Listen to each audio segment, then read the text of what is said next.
With quality brand name products at affordable wholesale prices, Cash and Carry is the perfect place to shop. Whether shopping for individual, business, churches, or more, Cash and Carry is sure to meet your needs. Cash and Carry of Cookeville, 931-528-8050.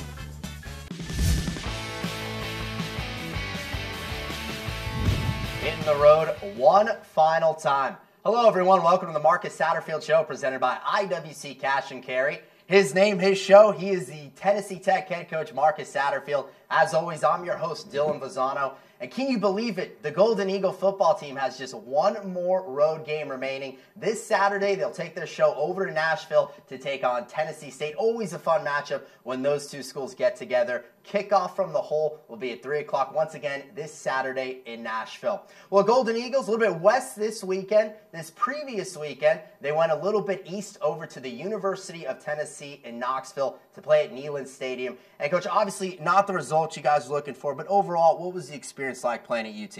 Great experience for our kids, especially the Tennessee kids that grew up, watching Tennessee play, thinking they were probably going to be volunteers themselves.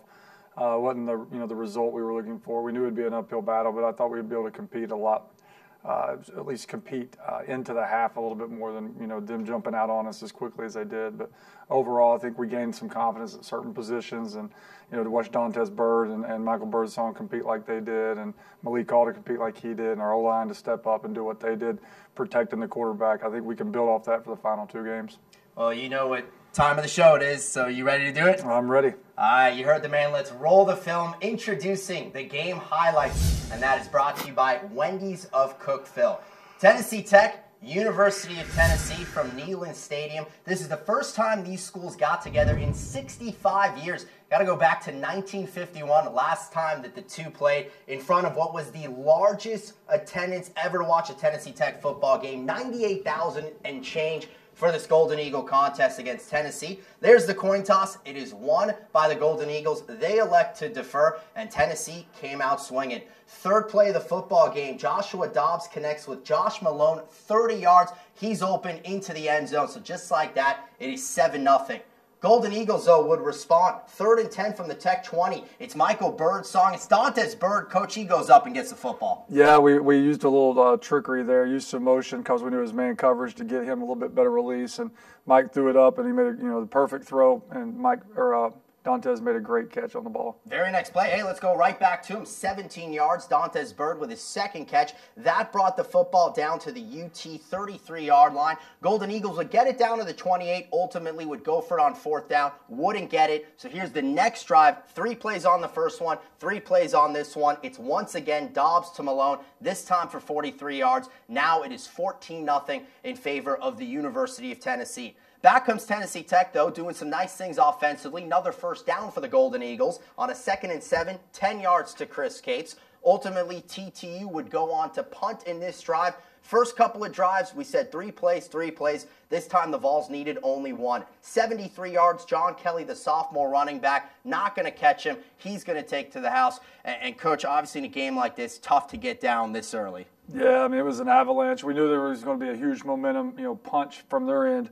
As soon as the game started, and we had to withstand it, and we did the opposite of withstanding it. It was not good on our end.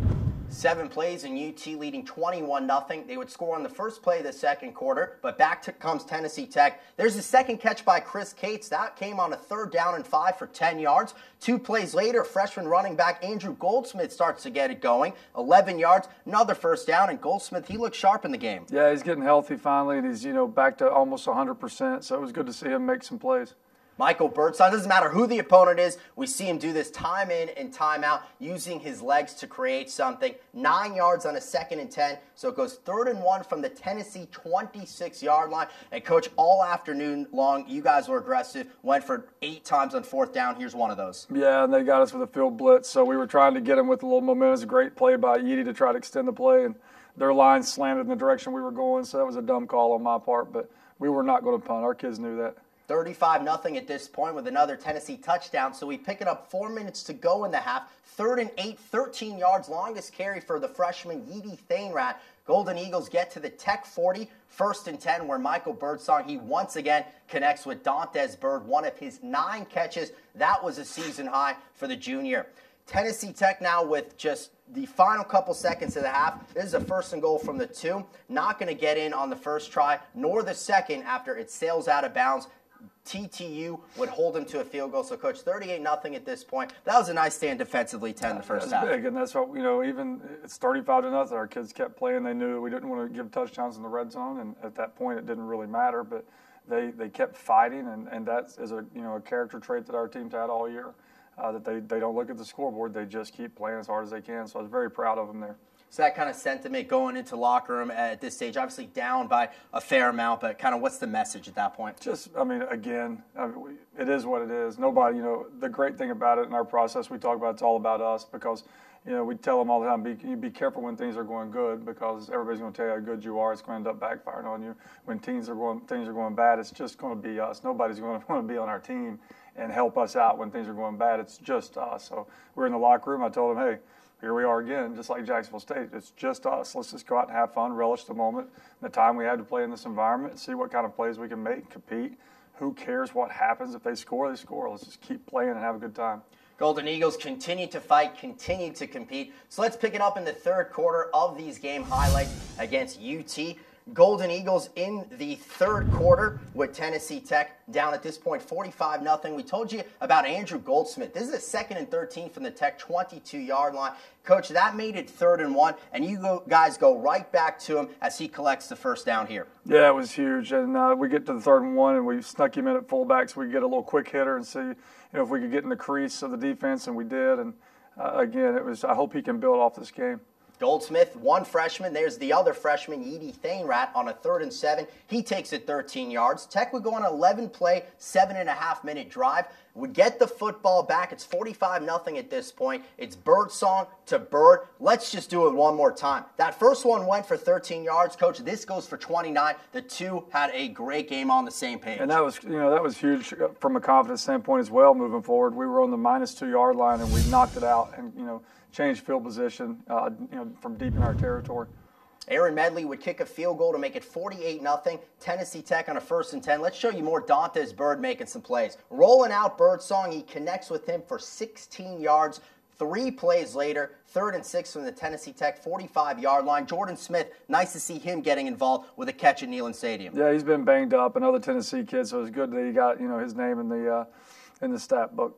4th and 1. This is the Golden Eagles' lone 4th down conversion. Staying aggressive. It's Michael Birdsong who barrels his way 6 yards, picks up the first down. You see, that will do it. There was a Marquez Callaway 62-yard punt return for a touchdown. So the final score reads 55-0. But we take you through some more of the sights of that game because, Coach, there was a ton of purple and gold in the stands. A ton. I've been to a bunch of games there, and it looked just like, other than the uniforms, LSU, we had just as many fans as the SEC teams do. We were up in the upper deck. We had the whole corner. We had the band.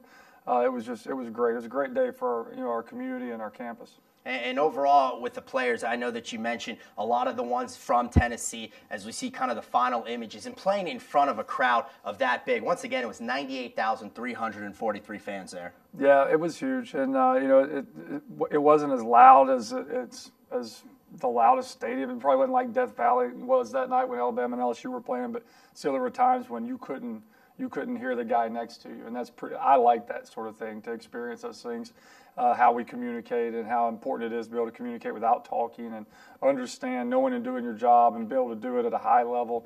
That forces you to do so, and again, I think this will help us the next 2 weeks. Once again, you see the final score. The thing you have to note, Dantes Bird, we told you season-high 9 catches, season-high 121 yards receiving. He ties a Tennessee Tech record for the most receptions in a game against an FBS opponent. So a great game, a great season up to this point for Dantes Bird. Before we get into the OVC scoreboard and standings, Coach, 2 games remain in the regular season, both against OVC schools. I'm sure you guys are excited to jump back into that. Definitely. And I would be upset with myself if I didn't mention our offensive line. Mike got hit twice that game. So I told our offensive line, you've been caught on tape. Barnett, their big defensive end, was trying to set the record the other day, sack record, to take over Reggie White, the Minister of Defense, and we didn't let him do it. And we had some guys knocking him on on his tail, and they were playing hard. So I hope our O-line can use this and develop some confidence to protect Mike and make some running lanes for Yeedy and Goldsmith these last 2 weeks, because that would be huge if they can continue to play at the level that they played in Neyland Stadium. That was really neat to see. Tennessee Tech's game at Neyland Stadium, that was the only OVC game that went out of conference. The rest of them were all in conference. All 8 schools, aside from Tennessee Tech, were in action. So let's take a look at how those games fare. It's the Ovc Scoreboard and standings. That is brought to you by the OVC Digital Network. First game, Murray State wins 41-28 over Eastern Kentucky. Racers have won 3 in a row. They're 4-2 in the OVC. Senior quarterback Katie Humphreys threw for 331 yards and 3 touchdowns. He has 8 TDs in the last 2 games. UT Martin, a winner over Eastern Illinois. They win their 4th consecutive, forcing 7 Panther turnovers, most in 12 years. Didn't come easy, but JSU won its 22nd consecutive conference game using a defense that held SEMO to 0 rushing yards on 28 carries. And the last game, probably the game of the day, 41-40, Tennessee State wins. Those 2 offenses combined for over 1,100 yards. Get this, TSU trailed by 6 on its own 19 with exactly a minute to go, went on a 6-play, 81-yard drive that ended in a Ronald Butler 21-yard touchdown pass to Stephen Newbold. Coach, that was a heck of a game, and obviously I know you guys got Tennessee State upcoming. Yeah, that was, we were paying attention to it because, Coach Healy at Austin P and I are really close, and I want him to get that first win, and we thought he had it, but that let it slip away at the end. But they're playing great, Austin P is, and that was a great game to follow. As you look at the standings, Tennessee Tech sitting at 3-3. A couple of schools in front of them with TSU and Murray State. You guys are about to play both those teams. No question. I told our guys today, we can chip away at it this week. Just go 1-0 this week, and we can move up a notch in the standings. And ultimately, we want to win as many as we can and finish as high as we can. It may not be the overall record we want, but we can make great progress by finishing strong in the conference. Well, we're going to try to finish strong here for the rest of the show. Right now, we are going to take a break. When we come back, we will introduce another Golden Eagle player. We'll take you in-depth into a Tennessee Tech practice. And, of course, later in the show, we will preview TTU's matchup with Tennessee State. So stay with us right here on the Marcus Satterfield Show.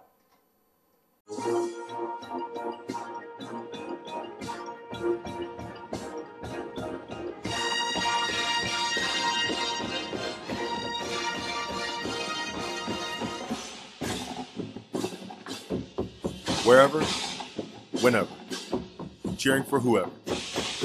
There's one place to go for free OVC sports, the OVC Digital Network.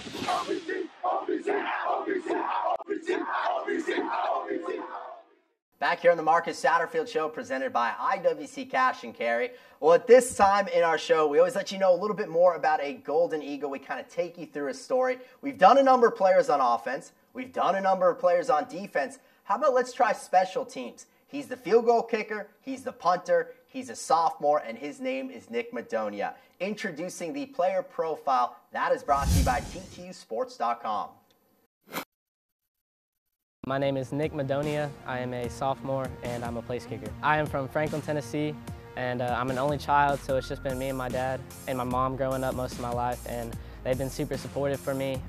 They've been there with me throughout this whole process. I played soccer my whole life, and 8th grade year, I decided to try to switch over to kicking. That ended up working out really well. I ended up earning a spot freshman year on the varsity team and played there ever since. And I've been going to football games with my dad ever since I was 2, to the Titans games. The most difficult obstacle had to have been this year at the Wofford game. That was my first time playing, and it was not a great start to the year. I had to really overcome that. It had to have been, he played here last year. His name was John Arnold. He was the kicker last year, and he really helped me through a lot. Learned how to overcome adversity, that's the main thing. Football is a game of ups and downs, and just really how you handle that depends on the player and person you become. I just want to be a better leader on the team. I want to be vocal, try to get my teammates going the best I can. And then for me, I'd like to be all OVC. I want to be at least 80% on field goals, and I want to have one game winner this year. Best piece of advice would have to be from Coach Sat. He'd always say during practice, eliminate the mistakes in practice. And that really kind of hit home to me, saying like, when I go into a game, I don't need to miss. I can make it. I've done it as much as I can in practice. We have a really fun team. We always enjoy practice. We enjoy the locker room atmosphere. But when we got to get serious, we get serious, and we know how to get stuff done. We have a great mentality going forward. We're really trying to finish the year on a strong note. Obviously, we haven't had the year that we wanted to have, but the standards are still high. We're still trying our best, and we're definitely trying to get better.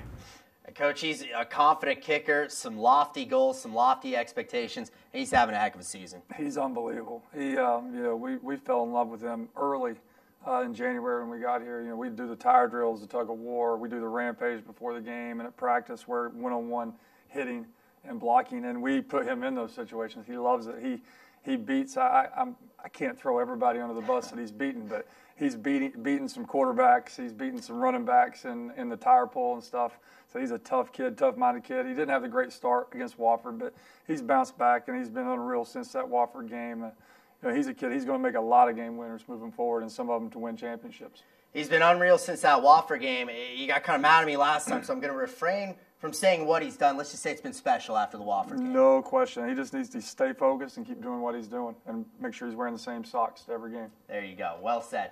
Now let's show you a little bit of a Golden Eagle practice. So let's bring in someone who's been with the program quite a while. He's an assistant coach on the defensive line, Sam Williamson. He's mic'd up, and that mic'd up segment is brought to you by Pepsi.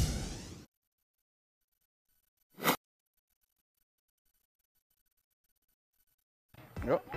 Again, same thing. You ain't getting off the block quick enough. You attacking the guy, you stand on him without getting your eyes in your gap. Attack your guy, get control him, get your eyes in the gap. You see what's coming, you can get off and make the play.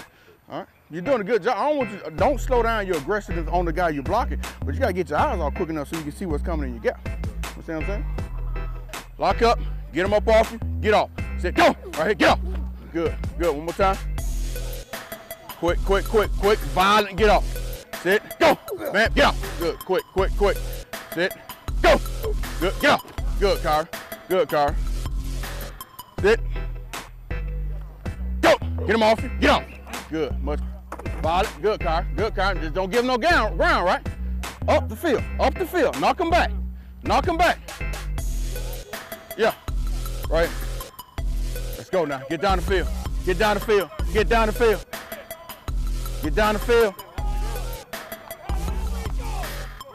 Come on now. We gotta fly.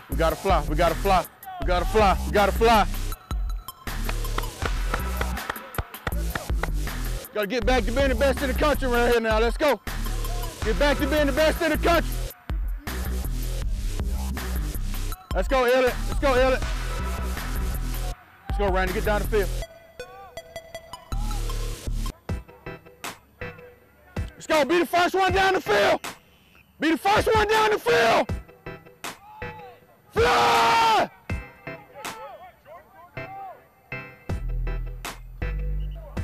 Tay, just control your gap, right? That's all you got to do. Keep your hips in your gap, you're fine. Don't try to do too much. Teach. See where the back is.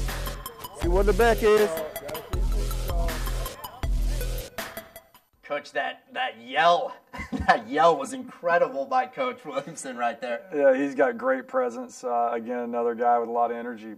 Whenever I got here in January, I interviewed all the coaches that were remaining on the staff, met with Sam, and I had no idea who he was. Had really no intention of keeping him around on our staff, and I met with him for about 10 minutes, and it just hit me. He was such an infectious personality, had unbelievable presence. He's unbelievable, has an unbelievable bond with the team, and he's really been a tremendous help of getting our organization, our culture, and our standards through the team a lot faster, with him around. So thank goodness he stayed, and he's part of what we're doing because he does a great job. And his defensive line with Mike Kane and Kevin Robinson-White, they've had all conference type seasons this year so far. So hopefully he keeps them going and 2 more games and see what happens.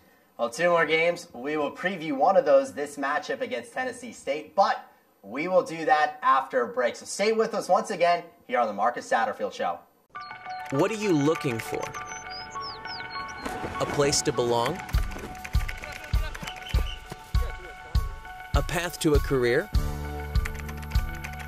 A way to make things better? Do you wonder what opportunity looks like? Explore your answers here. Change your world at Tennessee Tech University. Visit tntech.edu/change. Hello again here at the Marcus Satterfield Show presented by IWC cash and carry. It's been an exciting Tennessee Tech soccer season. It's been one of many exciting things going around Golden Eagle Athletics. So here to tell you more about that, as always, TTU Director of Athletics, Mark Wilson. He presents to you the Golden Eagle Update, brought to you by the Tech Athletics Twitter at TTU Golden Eagles. The stellar Golden Eagle soccer season came to a heartbreaking end in the Ohio Valley Conference semifinals in Murray, Kentucky against Eastern Kentucky on Friday. After being scoreless through the entire contest, the Golden Eagles lost in penalty kicks. Goalkeeper Kari Nauderman was named the Ohio Valley Conference Defensive Player of the Year. She had named all OVC first team, joining Abby Guerin and Lauren Brewer on the first team. Kerrigan Owens was named to the Ohio Valley Conference second team, and Nora Visick was named to the OVC All-Newcomer team. For their efforts in the tournament, Lauren Brewer and Mary Frances Hoot was named All-Tournament. Kim Roseman's women's basketball squad began their season with an exhibition contest on Monday night in the Hooper Evelyn Center, beating North Alabama by a score of 72-53. Akia Harris led the way with 14 points. Adacia Wilkinson had 12 points and 8 rebounds, and Trayvonna Brooks was the leading rebounder with 9. They host Wright State this Friday at 6 o'clock, so come on out and join us and cheer them on. Golden Eagle basketball team, men's team, will be in Atlanta against Georgia Tech to begin their season on Friday night, and both teams are back home with a doubleheader on Monday, women at 5:30, men at 7:30. The Golden Eagle volleyball team lost to Belmont and Tennessee State this week by identical scores of 0-3, and they'll conclude their season at Jacksonville State and at Southeast Missouri this week. The cross-country team is at the NCAA South Regionals. Best of luck to them in Tallahassee, Florida on Friday.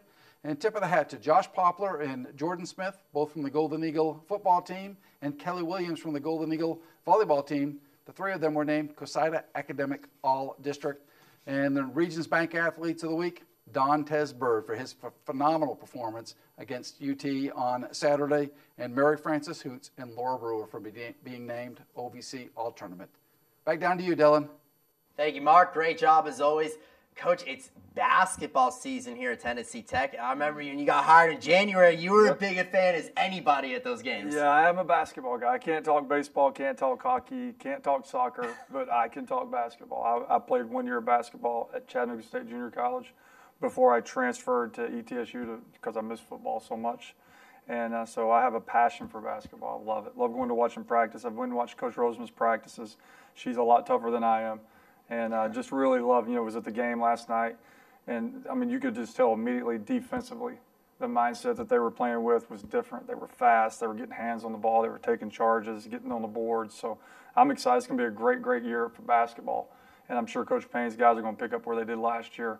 And, I challenge those guys all the time. How tough are they going to be this year, down low. And I can't wait to watch what Ricky Kerber and those guys that got them doing. So it's going to be a great year.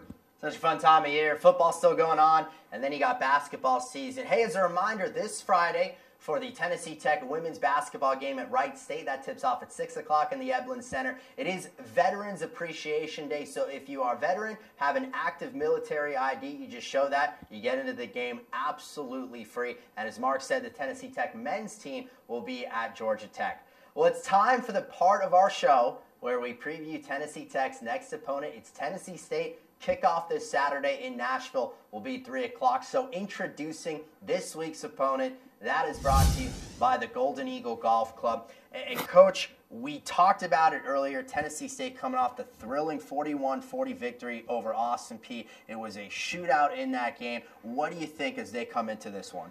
I think that they've had a couple weeks where they've been on the road for 3 weeks, counting Vanderbilt, which was technically home for them, but I think they're going to be glad to get back in the hole. I know I'm excited. I've always heard of the hole. I've always wanted to play in the hole. When you play a Tennessee State game, whether it's at Nissan Stadium or the hole, when that band's there, it's one of the most unbelievable atmospheres, including the one we were just at. I think there's more energy at the TSU game. So we're excited to get to play them. I think that they're ready to get this bad taste out of their mouth because they were playing at a really high level early on, and then they've kind of hit some injuries and hit a wall a little bit. So, we're expecting for them to try to bounce back against us, not bounce back from a loss, but bounce back from a tough game against Austin Peay and give us, their best shot. And we're going to have to be ready because they've got 2 of the best young wideouts in the league, NFL-type kids that I'm sure they watched the Tennessee game and were salivating as they watched it. and you're taking a look at the highlights from last year, this was Tennessee Tech's final game of the 2015 season. One of those wideouts you talk about, Patrick Smith, he actually leads the OVC right now with 11 touchdown catches. Their quarterback, he's a senior. Ronald Butler was just named the co-OVC Offensive Player of the Week. He accounted for 342 total yards of offense and all 6 Tennessee State touchdowns. Coach, Butler, he's a type of quarterback. He can do it with his arm. He can also do it with his legs. Yeah, I mean, he was a really good wideout, too, coming out of high school, and he does a lot of things athletically. He's not just a guy that runs the ball and runs around. He has great accuracy, great arm strength, and can push the ball down the field. And the headache for him is you can cover. If we do a good job covering, which we've struggled with, that's great. But then the second level underneath coverage and the defensive line have got to rush in a manner with great discipline to not let him get out of the pocket. So it's kind of a mush rush opportunity, as Gruden would call it, when you play guys like Russell Wilson and if we played Michael Birdsong. I mean, we don't want to just get up the field and create lanes for that quarterback. We've got to keep him contained. And if anything, we definitely want him to stay in there and have to make throw after throw and not give him anything cheap, make them earn everything that they get on offense. And then defensively, you turn the tape on, they got transfers from everywhere. They got 2 big defensive ends. They got a defensive tackle that can play anywhere in the country. They're second-level linebackers. They play with speed. They got multiple personnel groupings that they match personnels. They'll play with 5 or 6 DBs at one time, so they're fast, got great coverage. It's going to be a tough game, but I think our guys are ready to get, this, not embarrassment, but this loss to Tennessee, just get that out of the way and move on to a conference opponent where we can go and hopefully compete and do what we do and see if we can, score touchdowns in the red zone. Don't let them score touchdowns in the red zone. Win the turnover margin, run the football, stop the run, and dominate the special teams. If we do that and play harder than them, we'll have a chance to at least compete in the fourth quarter. Absolutely, and that game once again, Saturday, 3 o'clock from the Hole in Nashville. Coach, good luck. And as always, same time, same place next week. I'll be here. Okay, he'll be here. I'll be here. Hopefully you guys will be there as well. This has been the Marcus Satterfield Show. First, how you can follow the game. It's on ESPN3. You can always listen to it on 98.5 KISS FM and read all about it in the Cookeville Herald-Citizen. That's going to do it for this week's show. We'll see you next week on the Marcus Satterfield Show.